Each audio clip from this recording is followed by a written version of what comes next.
इसका एक टॉपिक है ऑप्टिक्स। जो किसी भी कॉम्पिटिटिव एग्जाम जिसमें फिजिक्स आता है, फिजिक्स से रिलेटेड क्वेश्चन पूछे जाते हैं के लिए काफ़ी इंपॉर्टेंट है।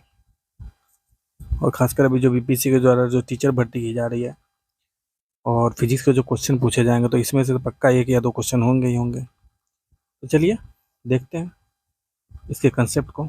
लाइट लाइट क्या हुआ? एक form of energy which is propagated as electromagnetic, मतलब ऊर्जा का एक रूप जो विद्युत चुंबकीय तरंगों के रूप में प्रसारित होता है। एग्जाम के लिए ज़्यादा इंपॉर्टेंट पॉइंट है नहीं, बस ये होता है, ठीक है। नो मीडियम टू प्रोपगेट, ये इंपॉर्टेंट है सब है। प्रचार प्रसार के लिए कोई माध्यम नहीं चाहिए। अब कोई माध्यम नहीं चाहिए इसका मतलब समझते हैं मीडियम कहने का मतलब सॉलिड हो, लिक्विड हो, गैस हो, कुछ नहीं चाहिए इसको। वैक्यूम में भी चलेगा। वैक्यूम में आपने सुना होगा एकदम जहाँ पे हवा भी नहीं होती है, एकदम खाली खाली होता है, वहाँ पे भी ये प्रोपोगेट कर जाता है लाइट। और वहाँ पे साउंड नहीं आप वहाँ पे हवा, जहाँ पे हवा नहीं है ना वहाँ पे बोलिएगा ना कुछ सुनाई नहीं देगा किसी को, ठीक ना। जैसे है ना। तो लाइट क्या है, उसको कोई मीडियम नहीं चाहिए, वो ऐसे ही बिंदास चलता रहेगा। अंतरिक्ष में भी देखिए कोई इन्वायरमेंट है नहीं, एटमॉस्फेयर है नहीं, आपको ही पता है एटमॉस्फेयर नहीं है वहाँ पे, तब भी हमारा सन से लाइट आ जाता है। क्यों? क्योंकि उसको मीडियम नहीं नहीं चाहिए। तो नो मीडियम, प्रचार प्रसार का कोई माध्यम नहीं है। वेव एंड क्वांटम नेचर, देखिए कुछ चीज़ें जो होती है ना वेव नेचर को शो करती है, कुछ चीज़ें क्वांटम नेचर। अब इसका क्या मतलब होता है? वेव नेचर मतलब क्या हुआ, ऐसे ऐसे करेगा, है ना, ऐसे ऐसे उसका वेव नेचर, मतलब अप डाउन उसका कुछ वेवलेंथ होगा, है ना। तो वेव नेचर हो गया, मतलब इसके पास कुछ वेवलेंथ होगा, मतलब ऐसा उसको साइंटिफिकली हम लिख पाएंगे। और एक क्वांटम नेचर होता है। क्वांटम मतलब एकदम छोटे से कणों में, जो एटॉमिक लेवल पे जो बातें की जाती है ना, वो क्वांटम फिजिक्स होती है। उस नेचर को भी ये शो करता है, क्वांटम नेचर को। तो बस सीधा से याद कर के रखिए, दिमाग ज़्यादा मत लगाइए, समझ में जल्दी आएगा नहीं ये चीज़। बस एग्जाम निकालने के लिए याद कर लीजिए, वेव एंड क्वांटम नेचर दोनों शो करता है लाइट। कहीं पे किसी चीज़ में वेव नेचर शो करता है, कहीं चीज़ में क्वांटम नेचर। कहने का मतलब वो बोलते नहीं है गाना नहीं है, कभी तू छलिया लगता है, कभी तू ये लगता है, कभी वो लगता है। बहरूपिया लोग होते हैं, कभी ये बन जाते हैं, कभी वो गिरगिट की तरह रंग बदलते हैं। तो लाइट कुछ ऐसा ही कुछ समझिए, गिरगिट की तरह रंग बदलता है, कभी वेव नेचर शो करता है, कभी क्वांटम नेचर शो करता है, ठीक ना। अब लाइट है, अब देखिए लाइट एक ट्रांसवर्स वेव है, ठीक ना। अब ट्रांसवर्स वेव में क्या होता है, देखिए ऐसा ऐसा होता है, ठीक ना। और लॉन्गिट्यूड वेव होता है ऐसा ऐसा ऐसा, मतलब कि ऐसे ऐसे ऐसे जाएगा, फिर थोड़ा गैप हो जाएगा, गैप हो जाएगा, मतलब इधर से धक्का दिया, तो आगे जब धक्का देते हैं ना, इसमें जो प्रोपगेशन होगा, मतलब पार्टिकल्स, जो हवा में पार्टिकल्स होंगे, हवा में जो मॉलिक्यूल जैसे बोलते हैं नहीं, हवा में क्या क्या होता है, ऑक्सीजन बोलते हैं, नाइट्रोजन बोलते हैं, ये बोलते हैं, वो बोलते हैं, दुनिया भर के बहुत सारे होते हैं। जैसे साउंड बोले, अभी हम बोल रहे हैं, चलिए ये तो वीडियो से जा रहा है। वीडियो का जो आवाज़ होगा जो आपके कान में जाएगा, उसके बीच में एक मीडियम है, एयर। एयर में क्या है, पार्टिकल्स है। तो वो पार्टिकल कहीं पे कंप्रेस हो रहा होगा, कंप्रेस मतलब दब रहा होगा। जैसे कि यहाँ पर देखिए एक्सपैंड कर रहा है, कहीं पे कंप्रेस हो रहा है, मतलब कंप्रेस हो रहा है छोटे छोटा, एक्सपैंड कर रहा। तो यही कंप्रेस एक्सपैंड करके कंप्रेस एक्सपैंड। तो वेवलेंथ निकालना है कैसे? वेवलेंथ बस निकलता है आराम से, दो दो सेम चीज़ के बीच का डिस्टेंस वेवलेंथ निकाला। सेम चीज़ मतलब क्या, या तो अब दो एक्सपेंशन के बीच का, ये भी एक्सपेंशन है, ये भी एक्सपेंशन है, इसके बीच का डिस्टेंस निकाल लीजिए। या दो कंप्रेशन, ये भी कंप्रेशन है, ये भी कंप्रेशन है, इसके बीच का डिस्टेंस निकाल लीजिए, दोनों वेवलेंथ देगा आपको। बस बराबर वैल्यू आता है, ऐसा नहीं कि अलग आता है। और एम्पलीट्यूड क्या होता है, जो रेफरेंस पॉइंट है उसके ऊपर का जो डिस्टेंस हाइट है उसको एम्पलीट्यूड बोलते हैं। तो ये साउंड में होता है, हवा में, मतलब कि आवाज़ जो आप बोलते हैं ना उसमें होता है। और ट्रांसवर्स में मतलब इलेक्ट्रोमैग्नेटिक वेव, मतलब जो अभी आप होगा आपने जो लाइट में पढ़ा, ये ट्रांसवर्स वेव होता है, ठीक। तो इसमें भी देखिए दो सेम, मतलब ये दोनों के बीच का डिस्टेंस निकाले वेवलेंथ देगा, इस दोनों के बीच का डिस्टेंस निकाले वेवलेंथ, दोनों बराबर होगा। और एम्पलीट्यूड, इसका हाइट जो है इसको एम्पलीट्यूड बोलते हैं। यहाँ पे सोच देखिए ऊपर नीचे कर रहा है, ठीक। तरह से रस्सी को पकड़ के झटका मारिए तो ऐसे ऐसे प्रोपोगेट करता है, दूर तक पहुँच जाता है ऐसे, ठीक है। तो ट्रांसपोर्ट में मतलब इसमें से बस एक मेन चीज़ समझिए, वेवलेंथ ऐसे होता है, वेवलेंथ ऐसा होता है, ये थोड़ा दिमाग में रखिए। और जो आपका लाइट है ट्रांसवर्स वेव है, मेन यही पॉइंट दिमाग में रखिए, और कुछ नहीं। अब इलेक्ट्रोमैग्नेटिक स्पेक्ट्रम, स्पेक्ट्रम जो होता है रेंज ऑफ फ्रिक्वेंसी होती है। अब देखिए इसमें, तो हमारा विजुअल लाइट जो है ना, विजुअल लाइट मतलब यहाँ है, इसके बीच में अल्ट्रा वायलेट और इंफ्रारेड के बीच में। तो क्वेश्चन ये भी पूछा जा सकता है विजिबल लाइट किसके किसके बीच में है, तो अल्फा रेड और इंफ्रारेड के बीच में विजिबल लाइट है। और रेड कलर का देखिए लो एनर्जी और वायलेट कलर का हाई एनर्जी है। ठीक, विजिबल लाइट बिग्योर होता है, VIBGYOR।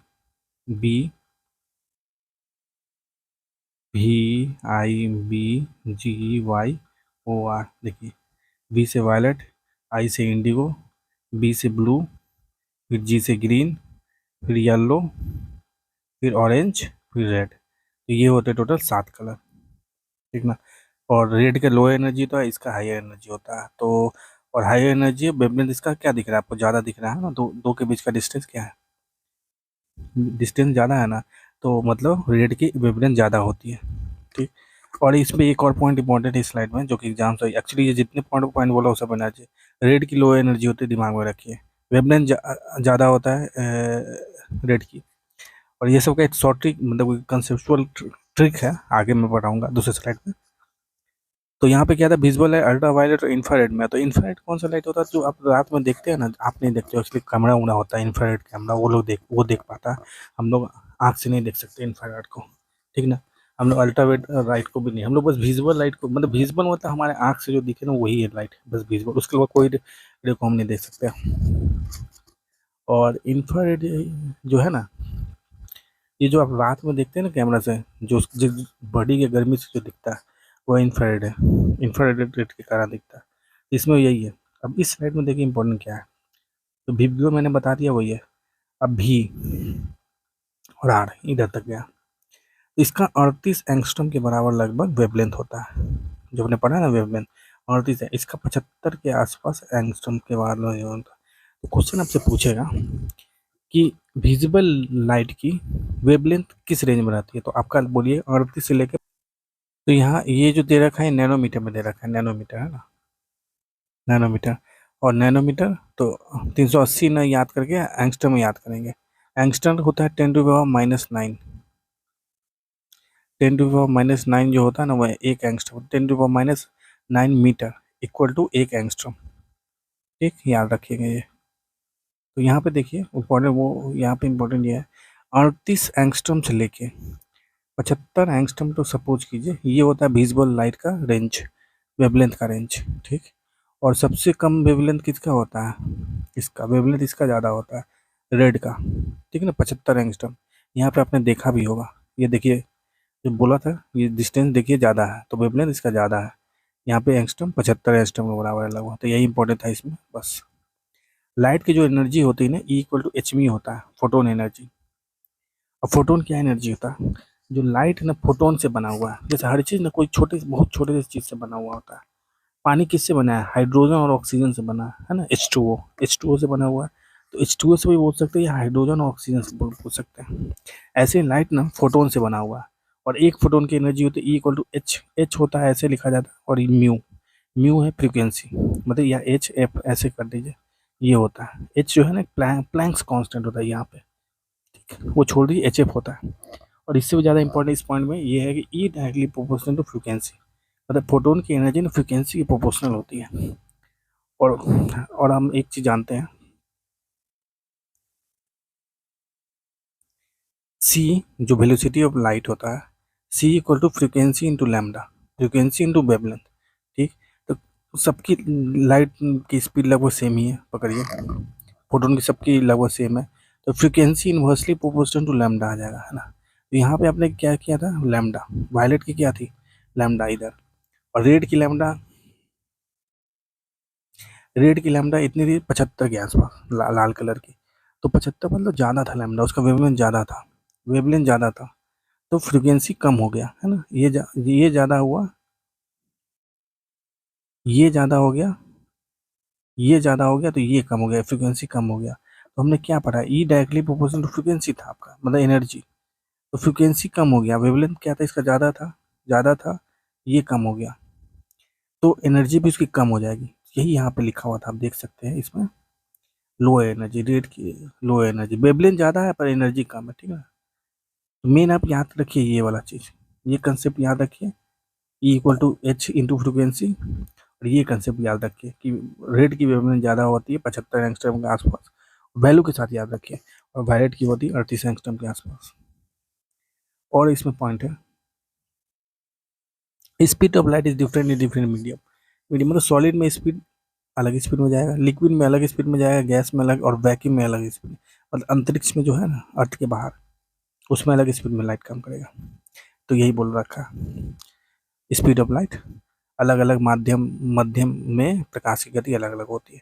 अपवर्तनांक मतलब refractive index equal to C by V. तो रिफ्रैक्टिव इंडेक्स मान लीजिए सी, सी क्या होता है, स्पीड ऑफ लाइट जो कि 3 × 10⁸ मीटर पर सेकेंड होता है, मीटर पर सेकेंड। ठीक, मान लीजिए किसी कोई मीडियम है, एक सॉलिड है, उसमें speed of light 2 × 10, speed of light 3 से, देखिए 3 × 10⁻⁸ मैक्सिमम स्पीड है ना, कोई भी दूसरा स्पीड जो होगा ना इससे कम आएगा, तो कैन तो भी कम आएगा, तो कहने का मतलब सी बाई भी कीजिएगा, ये हमेशा कम आने वाला है सी से, तो इसका इस वैल्यू क्या होगा, हमेशा एक से ज़्यादा होगा, मतलब जो रिफ्रैक्टिव इंडेक्स होता है हमेशा एक से ज़्यादा होता है। ये एक पॉइंट आपने याद कर लिया। अब चलिए सी की वैल्यू हमने 3 × 10⁸ देखी, मान लीजिए भी वेलोसिटी है 2 × 10⁸, 2 × 10⁸ थी, तो सी बाई बी कीजिएगा तो क्या बचेगा, बस 3/2 बचेगा, तो मतलब 1.5 बचेगा। तो रिफ्रैक्टिव इंडेक्स क्या हो जाएगा उस मीडियम की, मान लीजिए कोई मीडियम था जिसमें स्पीड इतनी थी लाइट की, तो 1.5 हो जाएगा। अगला पॉइंट है, इट टेक्स, प्रकाश को सूर्य से प्रकाश तक मतलब पृथ्वी तक पहुंचने के लिए 8 मिनट 19 सेकंड लगते हैं। ये भी पॉइंट ऑप्शन पूछ देता है, क्वेश्चन पूछ देता है कि सूर्य से पृथ्वी तक लाइट को आने में कितना समय लगता है, तो 8 मिनट 19 सेकंड लगता है। मतलब जो अभी आप जो लाइट देख रहे हैं, अभी जो सूर्य भगवान से अभी आया, वो 8 मिनट 19 सेकंड पहले वहाँ से निकला था, उसको भी समय लगता है। भले इसकी स्पीड कितना है, 3 × 10⁸ मीटर पर सेकंड, पर क्या करें, डिस्टेंस भी तो बहुत दूर है ना सूर्य भगवान। अब 3 तरह के ऑब्जेक्ट होते हैं, ओपेक, ट्रांसलूसेंट, ट्रांसपेरेंट। एक होता है ओपेक जिसमें कुछ आर पार नहीं दिखेगा, जैसे कुछ भी हो, आपके रूम, एक रूम के अगल बगल नहीं दिखता है, क्योंकि ओपेक ऑब्जेक्ट है। क्या ओपेक है, ईंटा गिट्टी बालू ये सब ओपेक है। एक ट्रांसलूसेंट होता है जो आधा अधूरा आर पार दिखाएगा, मतलब जैसे प्लास्टिक पॉलीथीन जो है ना, वो आधा अधूरा, पूरा कम्प्लीटली साफ नहीं देखते, उसमें हम इस पार से उस पार आधा अधूरा देखते हैं। एक होता है ट्रांसपेरेंट जो बिल्कुल इस पार से उस पार दिखा देगा आपको, ग्लास जैसे, जैसे ग्लास होता है, ग्लास जो नॉर्मल ग्लास है ना, वो इस पार से उस पार। और ये आपको समझ में नहीं आया तो बड़ा ज़रा सोचिएगा, बहुत सारे शॉर्ट वीडियो में आपने देखा भी होगा कि इधर से आदमी आया है और सीधा घुस रहा है, पता चला कि टक ठोकर खा गया, क्योंकि वहाँ बहुत बड़ा गेट में ना ग्लास ग्लास वाला गेट था उसका। अब इसमें देखिए इक्लिप्स बता रहा हूँ मैं, इक्लिप्स क्या होता है, इक्लिप्स मतलब ग्रहण। अब देखिए ग्रहण का मतलब, मान लीजिए सपोज कि बोलेंगे आप पे ग्रहण लग गया, तो मतलब क्या हुआ, मतलब आप पे ग्रहण लग गया मतलब कुछ बुरा हुआ आपके साथ, ठीक, तो बुरा हुआ, तो यहाँ पे क्या मतलब सन मून अर्थ के रिस्पेक्ट में क्या हुआ, बुरा, बुरा का ये मतलब हुआ आपके प्रकाश नहीं पहुंचा आपके ऊपर, यहाँ पर आपके प्रकाश नहीं पहुंचा, तो यहाँ पे क्या बोलिएगा आप, यहाँ पे क्या बोले, मून पे प्रकाश नहीं पहुंचा सन का, किसका, सन का नहीं पहुंचा, मून तो पड़ा, मतलब क्या हुआ, ग्रहण किस पे लग गया भाई, इसको प्रॉब्लम हुआ ना, मतलब मून को पे ग्रहण लग गया, तो इसको क्या बोलेंगे, मून इक्लिप्स बोलेंगे, है ना, मून इक्लिप्स। ठीक नहीं, यहाँ पे दिया हुआ, मतलब चंद्र ग्रहण बोलेंगे, इस वाले ये जो फिनोमेना इसमें चंद्र ग्रहण बोलेंगे, और यहीं पे मून आ जाता और यहाँ पे अर्थ आ जाता, तो अर्थ क्या होता, मून के कारण ना अर्थ पे क्या होता, लाइट नहीं पहुंचता, तो उसको क्या बोलते हैं, अर्थ पे लाइट नहीं पहुंच रहा, मतलब उसको हानि हो रहा है, अर्थ को, मतलब पृथ्वी को हानि हो रहा है, तो इसलिए पृथ्वी का हानि, मतलब अर्थ एक, अर्थ नहीं, उसको बोलते हैं मून इक्लिप्स, और अर्थ इक्लिप्स बोलते हैं क्या, सोलर इक्लिप्स को बोलते हैं, है ना, उसको सोलर इक्लिप्स बोलते हैं। ठीक, तो उसको दिमाग से अच्छा ये याद रखें, मून पे आया तो मून इक्लिप्स बोलते हैं, चंद्र ग्रहण, ठीक ना। और इससे इम्पोर्टेंट ये पॉइंट था, ये तो चलिए ये तो पूछेगा नहीं, बहुत कम चांस है ऐसा चीज़ पूछेगा। इम्पोर्टेंट पॉइंट यहाँ पे ये है, अम्बरा वो रीजन होता है एक ग्रहण का जिसमें पूरी तरह से एकदम लाइट नहीं जाता, फुल्ली शैडो, एकदम लाइट नहीं पहुंचेगा, तो इसमें उसको क्या मतलब बोले, फुल्ली शैडो, और जिसमें पार्शियली जाता है उसको पार्शियल शैडो बोलेंगे, पेनम्बरा रीजन बोला जाता है। अब अगला है रिफ्लेक्शन। रिफ्लेक्शन में क्या होता है, एक कोई प्लेन सरफेस है, ये प्लेन सरफेस मतलब ये मत समझिए वो जो मिरर है वही है, कुछ भी प्लेन सरफेस हो, जो लाइट वो पीछे भेजना ही भेजना है उसको, क्योंकि आप जो मतलब कुछ भी चीज़ का कलर देख पा रहे हो वो एक्चुअली रिफ्लेक्शन ऑफ लाइट के कारण नहीं देख पा रहे हैं। कुछ भी चीज़ चाहे खुरखुर हो चाहे पूरा प्लेन हो, वो रिफ्लेक्शन ऑफ लाइट के कारण नहीं देख रहा है। तो देखिए इंसिडेंट रे आया इधर से, इंसिडेंट रे आया, फिर रिफ्लेक्टेड रे बन गया किसके, नॉर्मल के रिस्पेक्ट में। ये नॉर्मल होगा जो कि परपेंडिकुलर टू द सरफेस होता है। और ये जो एंगल है, ये एंगल और ये एंगल दोनों बराबर होता है। इसी को बोला जाता है एंगल ऑफ इंसिडेंस। इंसिडेंस और नॉर्मल के बीच का जो एंगल ऑफ इंसिडेंस होता है, और रिफ्लेक्टेड रे और नॉर्मल के बीच का एंगल ऑफ रिफ्लेक्शन होता है। ठीक। और ये इंपॉर्टेंट पॉइंट था। और एक और पॉइंट होता है जो क्वेश्चन पूछता है, एक वर्ड पूछेगा, लाइन पूछेगा, incident ray, reflected ray and normal all lies in the same plane. इसका क्या मतलब हुआ? मान लीजिए आप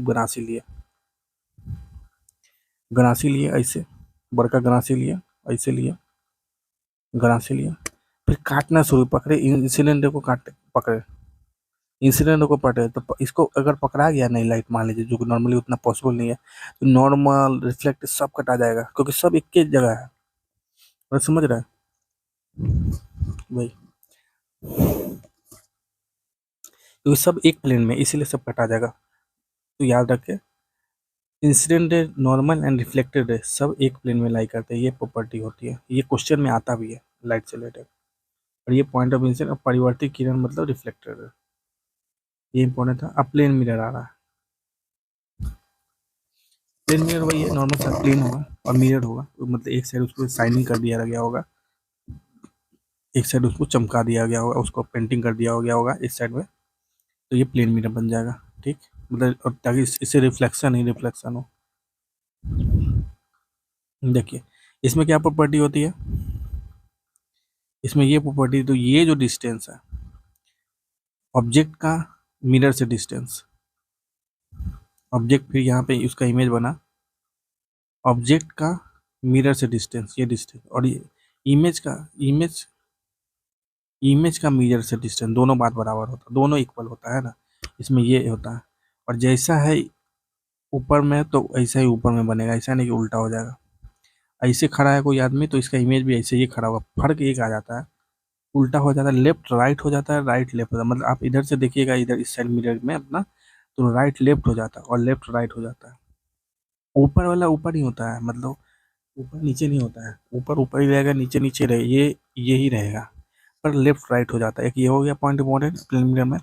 दूसरा हो गया focal length of plane mirror infinity होता है। फोकल लेंथ क्या होता है? जो इन्फिनिटी से रे आ रहा है वो कहीं कन्वर्ज कर रहा है, तो उस पॉइंट से,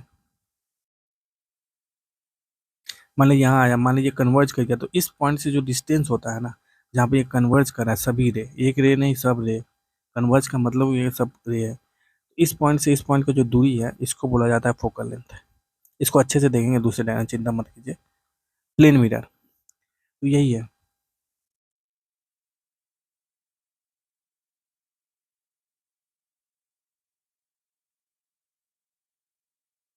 इसमें यही है। मान लीजिए मिरर है और ऑब्जेक्ट इधर भी की स्पीड में आ रहा है, तो इसका इमेज जो होगा ना, ये 2b की स्पीड में इधर आएगा, यही बोला। या ऑब्जेक्ट इधर भाग रहा है 2b से, तो इसका ऑब्जेक्ट भी 2b से इधर भागेगा, इमेज भी 2b से इधर भागेगा, यही बोल रहा है ये। मतलब 2b का रिलेशन होता है। अब देखिए दो मिरर इंक्लाइंड है थीटा डिग्री से, मतलब कहने का मतलब दो मिरर है, ऐसे ऐसे एक मिरर है, फिर ऐसे ऐसे एक मिरर है, ठीक, थीटा डिग्री से इंक्लाइंड है, मतलब दोनों के बीच का एंगल थीटा है। और तो नंबर ऑफ इमेज, मान लीजिए फिर ऑब्जेक्ट यहाँ पे है, दो मिरर अपने बना दिया, फिर ऑब्जेक्ट को आपने यहाँ रख दिया, यहाँ रख दिया, तो उसका इमेज बनेगा, इधर बनेगा, यहाँ बनेगा, फिर इधर बनेगा, यहाँ बनेगा, फिर इसका इसका इमेज इस मिरर में यहाँ बनेगा, फिर इसका इस मिरर इमेज का इस में यहाँ बनेगा, तो बहुत सारा बनता रहेगा। अब इतना टाइम नहीं है निकालने के लिए, तो हम क्या करते हैं, फॉर्मूला यूज़ करते हैं, यहाँ पे दिया आ रहा है।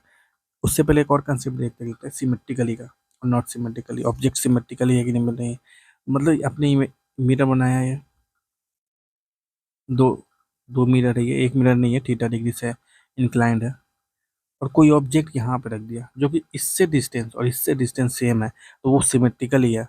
अब मान लीजिए ऑब्जेक्ट यहाँ रख दिया, तो ये डिस्टेंस इतना ही है और ये डिस्टेंस ज़्यादा आ गया, तो ये असिमेट्री, नॉट सिमेट्रिकली बुक है ना। अब देखिए, जो दो मिरर के बीच का एंगल जो थीटा था, अगर 360/थीटा करने पे इवन आ गया, तो नंबर ऑफ इमेज इतना हो जाता है, मतलब 60 डिग्री है दोनों के बीच का, तो 60 डिग्री 360/60 कीजिएगा, कितना आ जाएगा, 6 आ जाएगा, 6।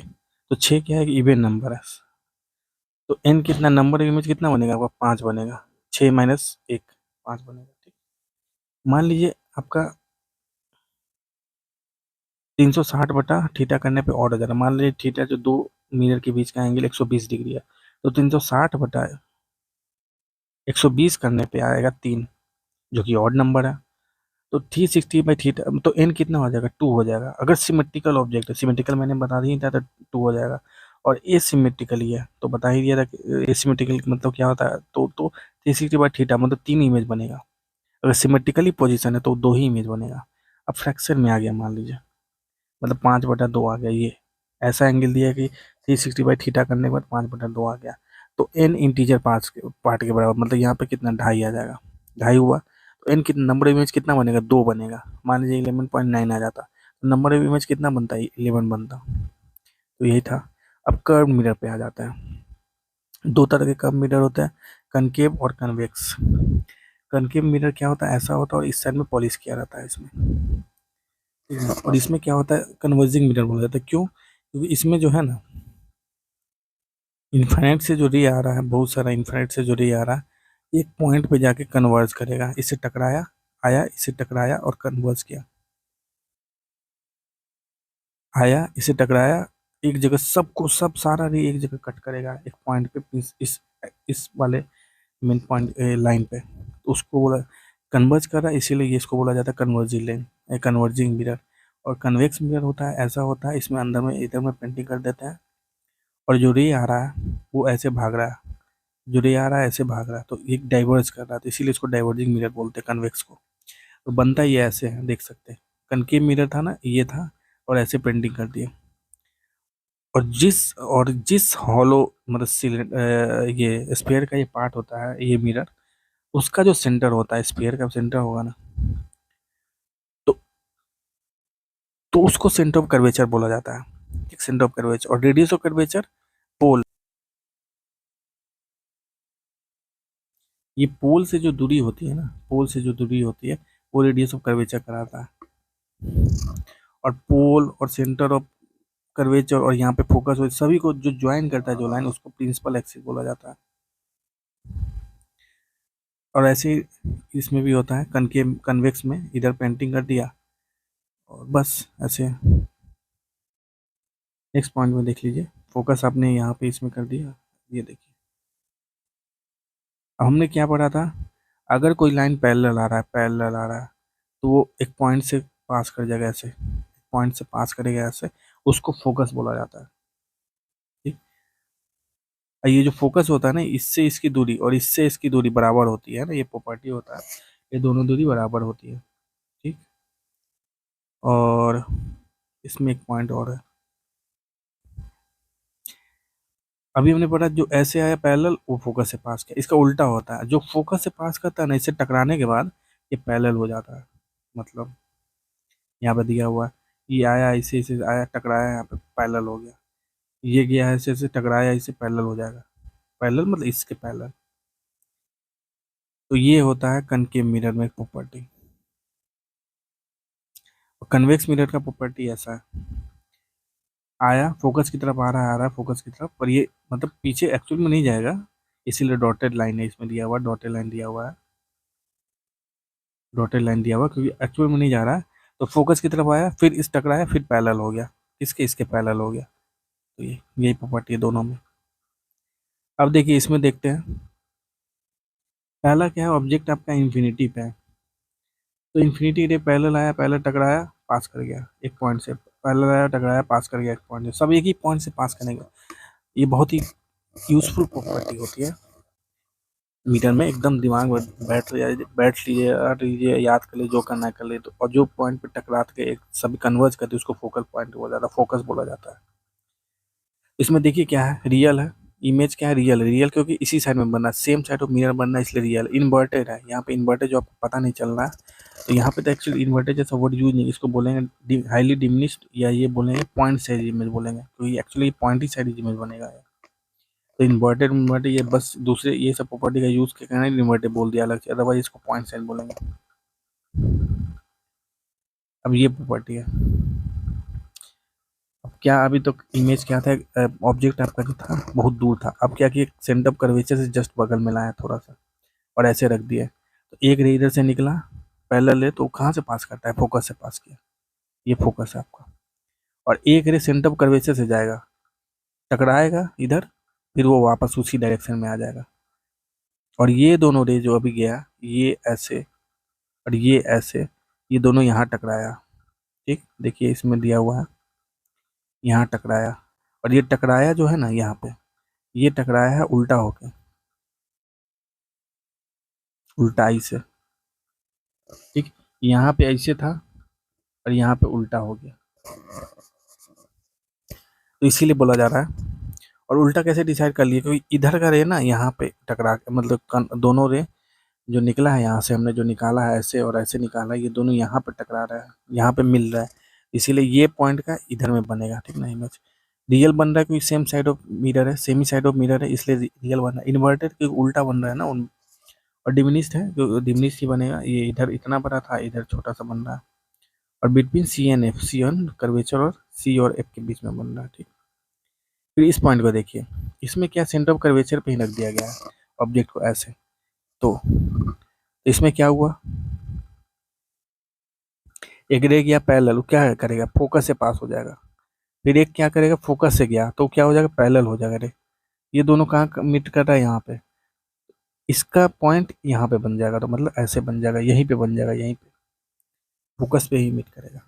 तो ये आपको लगेगा कि वाकई में यहाँ यहाँ मीट कर रहा है कि कहाँ मीट करेगा, सेंटर ऑफ कर्वेचर पे, ये आपको पता नहीं चल रहा, पर पता चलना चाहिए। ये यहाँ से गया, ये ऐसे किया तो ऐसे ही जाएगा, ये तो ऐसे ही चला गया फोकस से, कहीं भी जाएगा। अब सेंटर ऑफ कर्वेचर जो फोकस से गया वो पैरेलल हो जाएगा यहाँ पे, तो यहीं पे मीट करेगा, सिमेट्रिकल इमेज है ना, तो सेंटर ऑफ कर्वेचर पे उल्टा हो जाएगा। तो ये रियल क्योंकि सेम साइड में बन रहा है, मतलब सेम साइड मिरर हुए, इन्वर्टेड बन रहा है, उल्टा बन रहा है, और साइज सेम है इसमें। इस वाले में देखिए क्या किया है, ऑब्जेक्ट को डाल दिया है सेंटर ऑफ कर्वेचर और फोकस, फोकस जो कि आपका इधर है उसके बीच में डाल दिया है। एक रे क्या हुआ, इधर से गया पैरेलल, फिर वो क्या करेगा, फोकस से पास होगा, फोकस आपका इधर है, फोकस आपका यहाँ पे है, तो रे गया इससे फोकस से पास कर गया, ऐसे आ गया। और एक गया ऐसे गया, सेंटर ऑफ कर्वेचर से पास होते होते ऐसे चला गया। तो यहाँ पे देखिए ये वाला पॉइंट का इधर इमेज बन गया, मतलब ऐसे बन गया इन्वर्टेड, जो और बड़ा बन गया। तो यही लिख रखा है इन्होंने, रियल बना, इन्वर्टेड बना और इनलार्ज बड़ा बना, क्योंकि बड़ा बना है इन्वर्टेड बड़ा। और C centre of beyond C इसको बोलते हैं। अब नेक्स्ट देखिए, फोकस पे रख दिया, कोई ऑब्जेक्ट को फोकस पे रख देंगे तो क्या होगा, एक रे गया पैरेलल निकला। अब कोई भी रे पैरेलल जाएगा तो कहाँ से पास करेगा, एक्चुअली फोकस से पास करेगा। ठीक,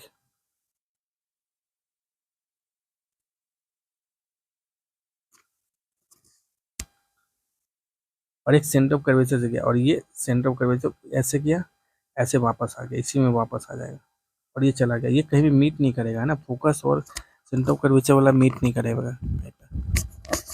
और ये कैसे निकलेगा, मीट नहीं करेगा, इसीलिए बोला जा रहा है इमेज एंड इंफिनिटी। अब देखिए मीट करेगा कि नहीं, समझना।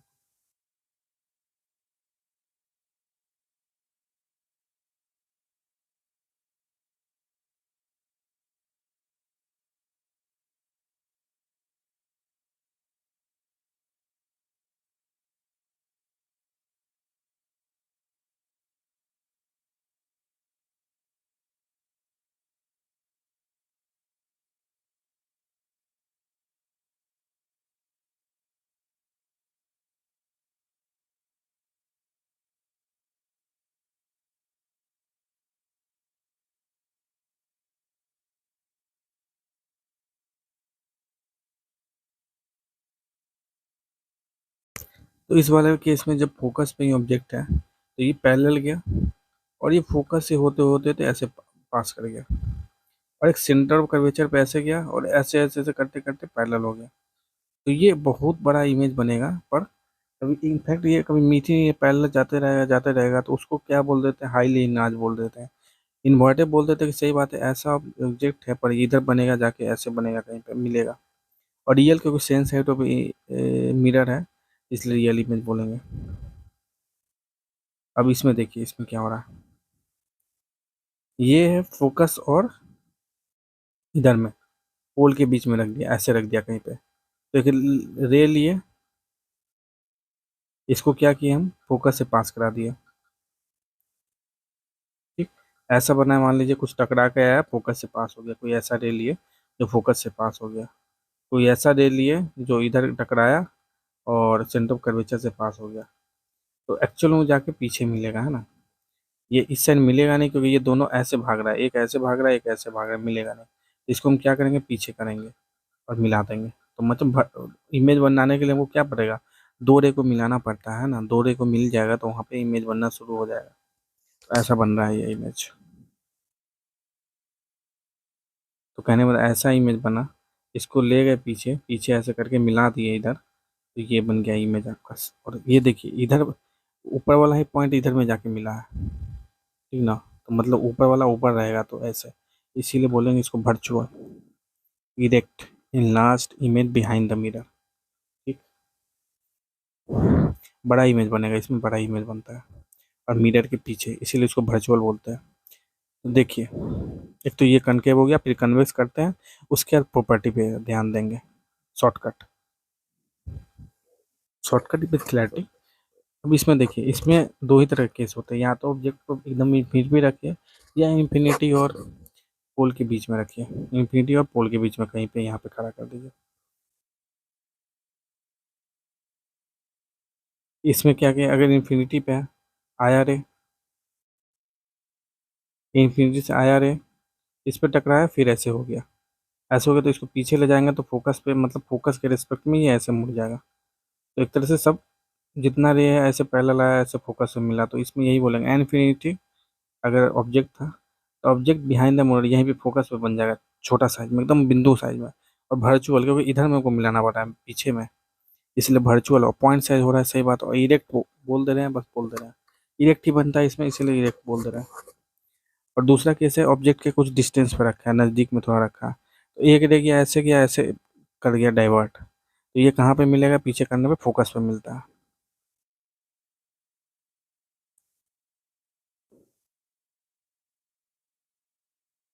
एक रे ऐसे आया ऐसे चला गया, तो पीछे करने पे क्या मिलेगा, वो फोकस पे।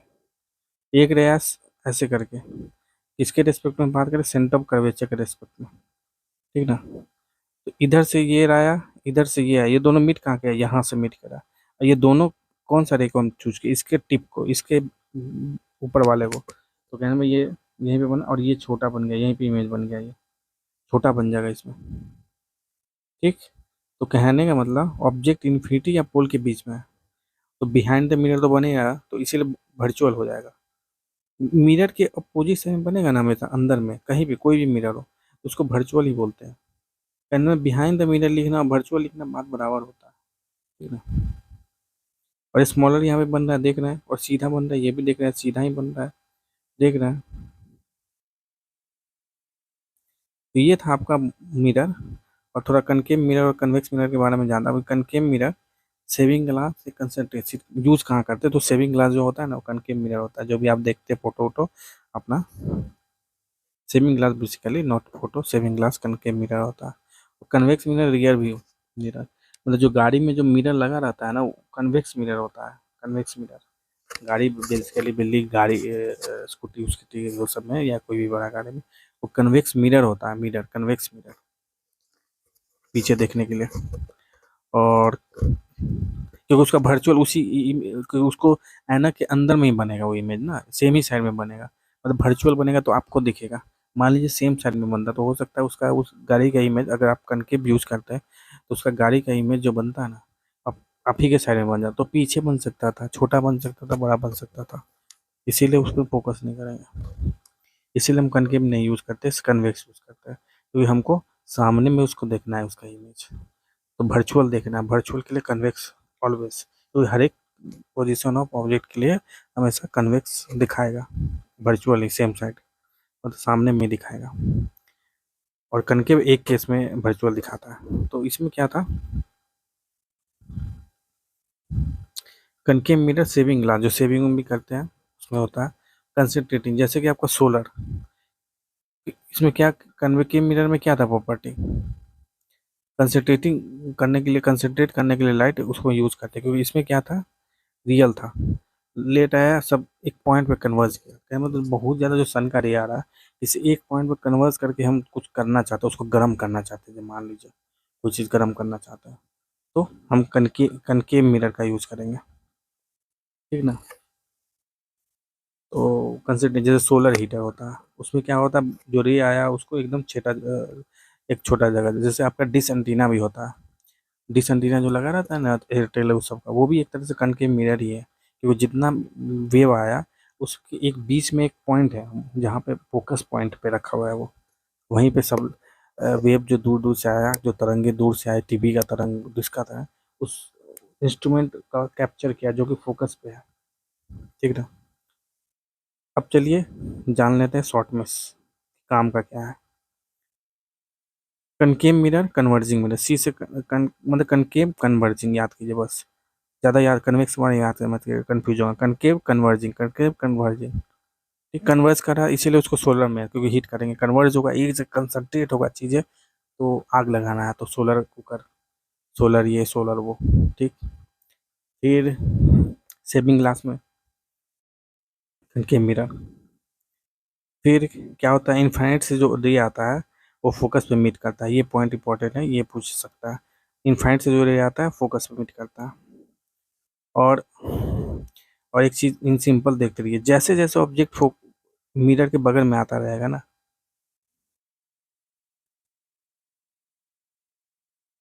वैसे वैसे ऑब्जेक्ट का साइज बड़ा होता जाएगा। देखिए इस वाले पॉइंट, पहले में क्या है पॉइंट है, दूसरे में फिर थोड़ा नजदीक लाइए तो थोड़ा सा बड़ा हुआ, और थोड़ा सेंटर अब कर्वेचर पे सी पे रख दिए तो और बराबर हो गया मतलब, और सेंटर कर्वेचर अंदर कर दिया, फोकस के बीच में कर दिया तो और बड़ा हो गया, फिर फोकस पे ही कर दिए तो इनफाइनाइट पे चला गया, मतलब बहुत बड़ा हो गया, ठीक ना, बहुत बड़ा हो गया। पर जब फोकस के अंदर में कर दिए तो नॉर्मल बड़ा हुआ, क्योंकि वर्चुअल बना, केस ही बदल गया, मतलब यहाँ पे केस ही बदल चुका है, वर्चुअल। तो कनकेव मिरर में एक केस में बस वर्चुअल इमेज बनता है, इंपॉर्टेंट पॉइंट। कन्वेक्स मिरर में कनकेव मिरर में बस एक केस में वर्चुअल इमेज बनता है, कब, जब ऑब्जेक्ट आपका सी और एफ के बीच में हो, सॉरी ये गलत लिखा है, इमेज यहाँ पे है, हाँ, जो ऑब्जेक्ट आपका एफ और पी के बीच में हो, यहाँ पे हो, फोकस और पोल के बीच में हो, तब आपका वर्चुअल इमेज बनता है। सेम साइड कब बनता है, जब सी पे हो, सी पे हो, सी पे होगा तो सेम साइज बनेगा, एफ और पी के बीच में हो तो तो सीधा बनेगा, सीधा याद नहीं रखना, वर्चुअल बनेगा, मतलब काल्पनिक बनेगा। और इनफाइनाइट वाला जो रे होता है ना फोकस पे मीट करता है, बस यही 3 पॉइंट दिमाग में रखिए, इसी से हो सके आपका कल्याण, पूरा कल्याण हो जाए, ठीक हो गया। फिर और एक दिमाग में बताता हूँ, वर्चुअल ना, वर्चुअल हमेशा इमेज हमेशा इरेक्ट होता है, मतलब सीधा होता है, दूसरा वर्चुअल इमेज हमेशा सीधा होता है, ठीक, याद रखिए, बड़ा भी हो सकता है छोटा भी हो सकता है, जैसे इस वाले केस में देखिए वर्चुअल इमेज बन रहा है, ये इसमें भी देखिए पर सब सीधा है, ठीक ना, ये भी सीधा है, इसीलिए यहाँ पे इरेक्ट डाल दिया, भले ही पॉइंट इमेज बन रहा है तब भी इसको इरेक्ट इसीलिए डाल दिया गया है, क्योंकि वर्चुअल इमेज हम मतलब यही होता है कि इरेक्ट बनेगा, सीधा ही बनेगा, इसीलिए इरेक्ट इसमें डाल दिया गया, और कुछ बात नहीं है। और कनकेव मिरर में, कन्वेक्स मिरर में मतलब, कन्वेक्स मिरर हमेशा इमेज वर्चुअल बनता है, ठीक, और छोटा बनता है, ऑब्जेक्ट से हमेशा छोटा बनता है, तो ये बात था।